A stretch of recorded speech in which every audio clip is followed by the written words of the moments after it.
એક તરફ ચૂંટણી પંચ મતદાન મથકોની વ્યવસ્થાઓ સુનિશ્ચિત કરી રહ્યું છે, તો બીજી તરફ ઉમેદવારો પણ મતદારોને રીઝવવા કંઈક નોખું કરી રહ્યા છે। પોરબંદર બેઠક પરથી કંઈક અનોખા જ દ્રશ્યો સામે આવી રહ્યા છે।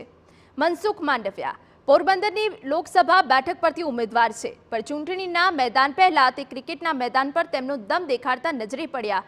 મનસુખ માંડવિયા એક આગવા અંદાજમાં જોવા મળ્યા, બોલિંગ અને બેટિંગ કરતા નજરે પડ્યા। તેઓ યુવાનોને પ્રેરણા આપવા ક્રિકેટના મેદાનમાં ઉતર્યા હતા। પહેલા તેમણે ધમાકેદાર બોલિંગ કરી હતી અને પછી જોરદાર બેટિંગ કરતા ચોક્કા છગ્ગાની રમઝટ બોલાવી। ઇલેક્શન પહેલાનો મનસુખ માંડવિયાનો આ અંદાજ તેમના ચાહકોને પસંદ આવી રહ્યો છે।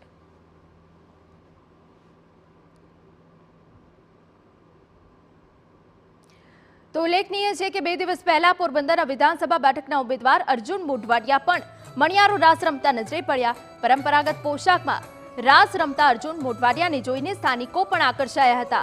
પહેલી જ વાર તેમનો આ અનોખો અંદાજ લોકોની સામે આવ્યો છે। મુદ્દો એ છે કે મતદારોને રીઝવવા માટે ઉમેદવારો હવે કંઈક ને કંઈક નોખું કરતા નજરે પડી રહ્યા છે। તેમનો આ અંદાજ હાલ તો તેમના મત વિસ્તારમાં સ્થાનિકોને આકર્ષી રહ્યો છે, પણ ચૂંટણીના પરિણામને પોતાની તરફેણમાં લાવવામાં આ ક્રિકેટ અને રાસ કેટલા અસરકારક રહેશે એ તો ચૂંટણી પરિણામો પછી જ ખબર પડશે।